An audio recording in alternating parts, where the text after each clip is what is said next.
Hello everyone, so for these videos about my witch hut designs, I think I'm going to do it like I will make shorts to update you guys on the progress or things that I've added.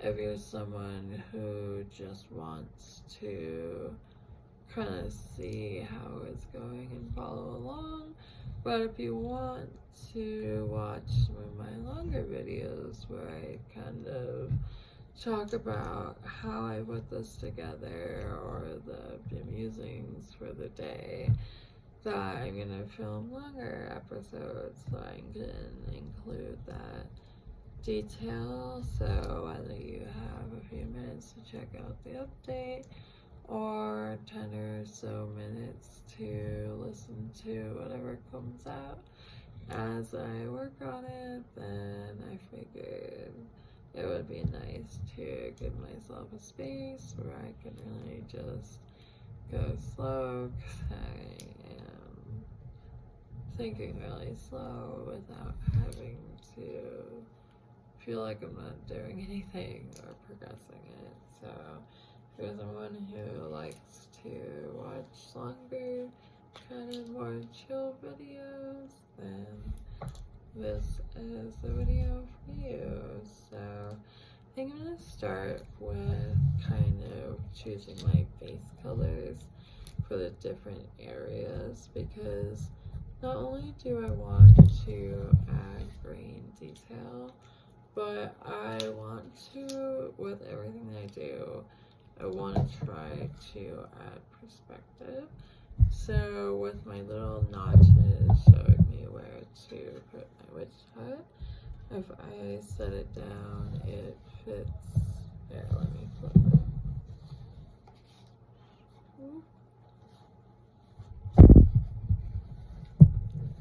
So it fits like this, and the back is going to be the window.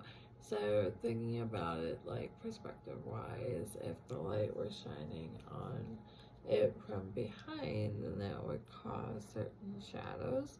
So I even drew little shadow marks next to some of my bushes to try to give that look of a shadow, as well as factoring in where my witch hut is gonna be. So I'm gonna make things like darker on the sides where it would be blocked from the light, and I'm gonna use that to kind of figure out where I want to put the rest of my details in. So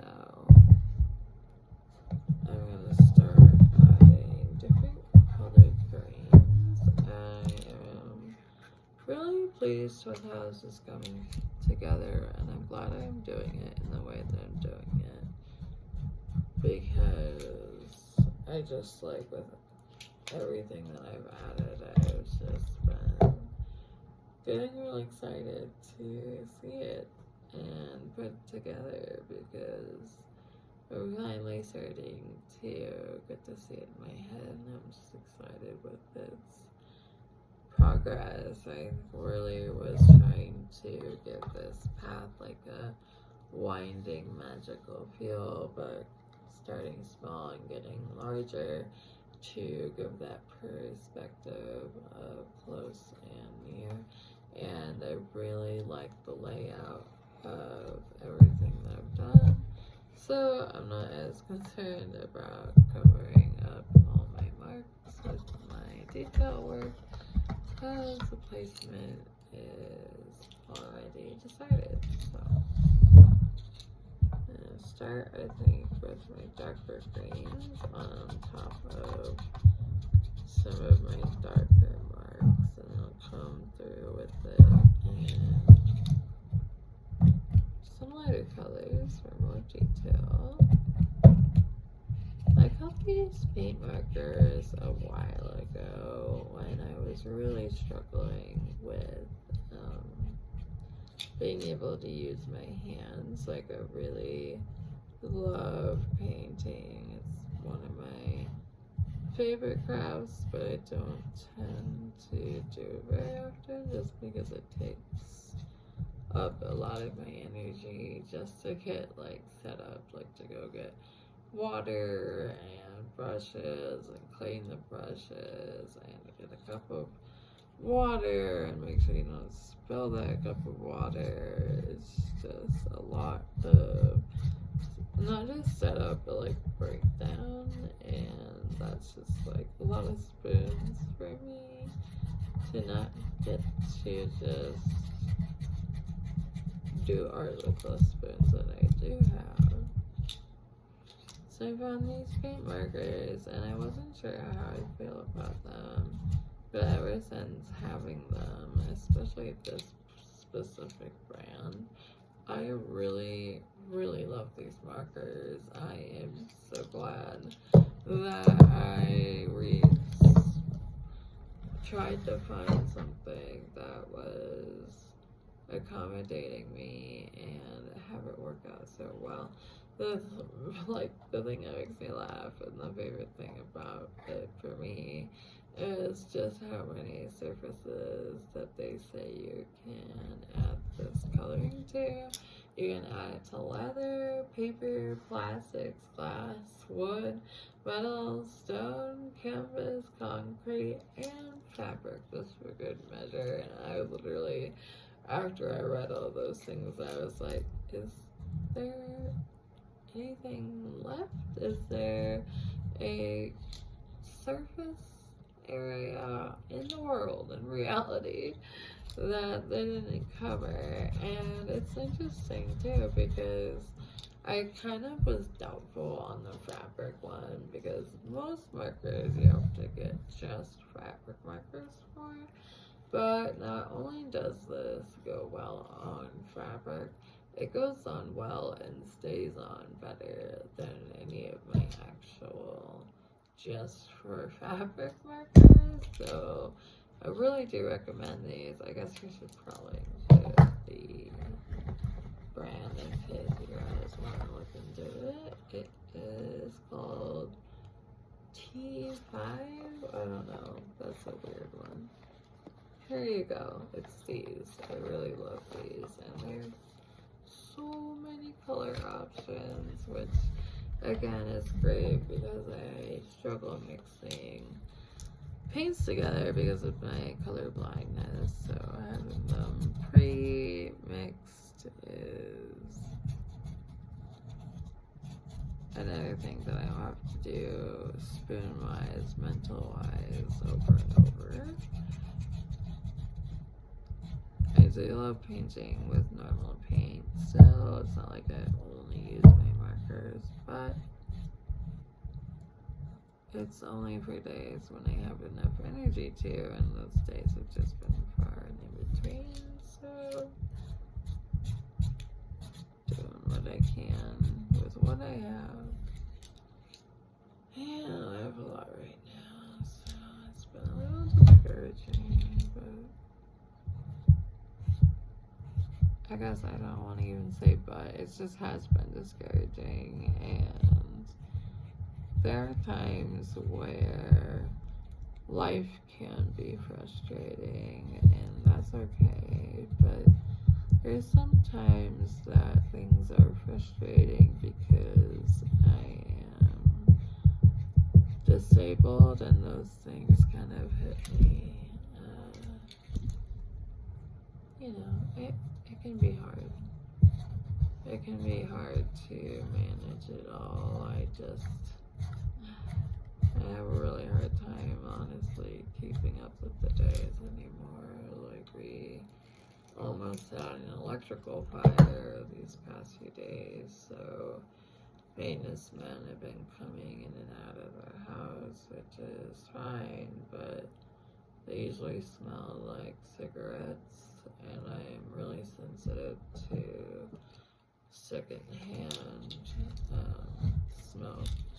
So on that side, it's frustrating, but also I struggle with having random men come over to my home at any given moment, and it was just really stressful.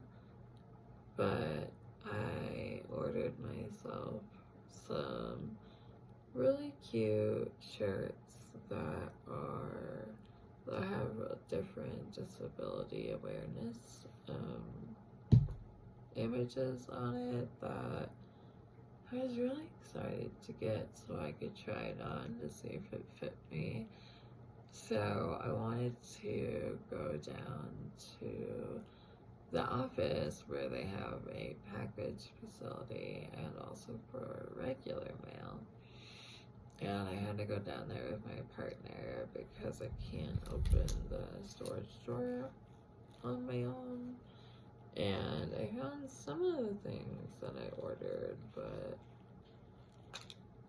none of my shirts, which is what I was really excited about, which was fine. So I was like, okay, well, maybe it's in the mailroom, but then I had to go back home and then come back to check the mailroom.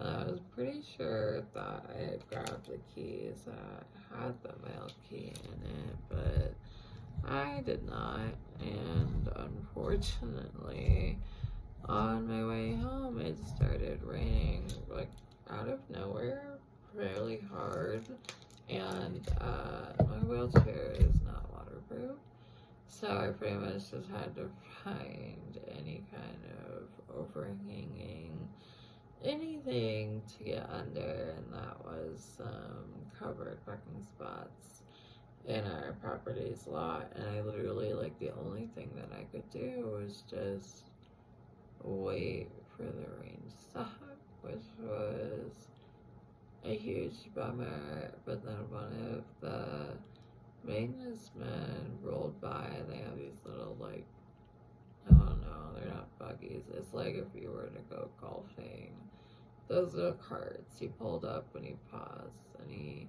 looked at me and he said, "Oh, you really need your rain cover," because he'd seen that I've had one before, and I forgot, and I left it home. So he's like, "Oh, yeah, but you need your, like, rain cover." And I thought he was saying this like, "Do you need help?" And then I was like, "Yeah." And he's like, "Oh, I can't go out in the rain." I was like, "No." And then he's like, "Ah ha ha, stupid rain." And then he proceeded to keep going in his little go-kart with the roof, being able to just go about his day. And me, I'm just like, first I'm recovering from just trying to get through the mail door, because the main door to the main office is very inaccessible, and I actually got hurt trying to go through it because I went through the wrong door and I had to brace the door while trying to move my wheelchair with my left arm. So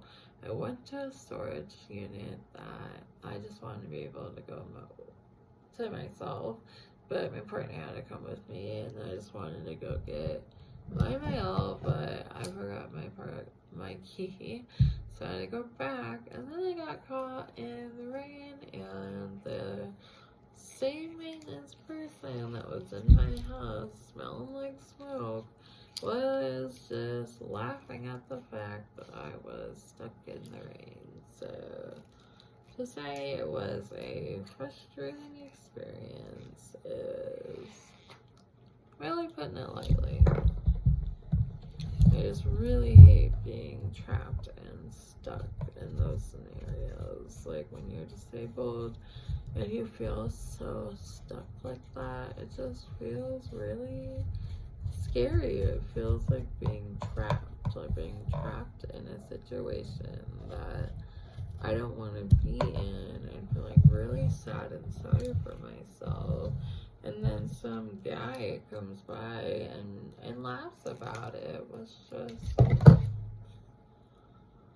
honestly, it was just really heartbreaking and really, really discouraging. And I just wish that I got to move through the world like anyone else does, because it's only fair. And I just really miss the days where I could blend in and just do the things that I want to do for myself. And there's just been a few times this week, especially, where that has gotten brought up over and over, that because of my disabilities, I'm not always going to be able to do the things that I want to do, even if I try, even if I'm determined. It just always isn't in the cards for me to be able to do things for myself and care for myself. So after all that, I asked my partner to go check the mail. And when she checked it, we found out that for whatever reason, my shirts were brought to a post office. And I have no idea how to get there. So it was just like all of that was for nothing.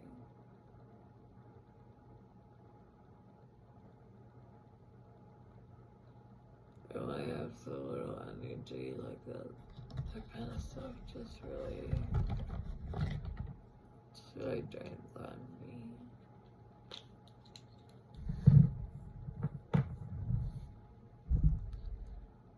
As well as doing some shadow detail. I also want to put in lighter marks for where I think the sun would be shining brightest.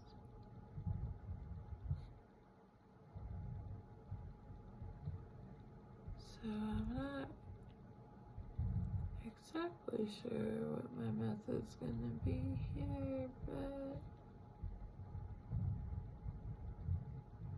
I think I'll just give it a go and see how it works out. I want to add a little bit of light coloring on my bushes. It also seems like it's shining in the light. I actually really like that.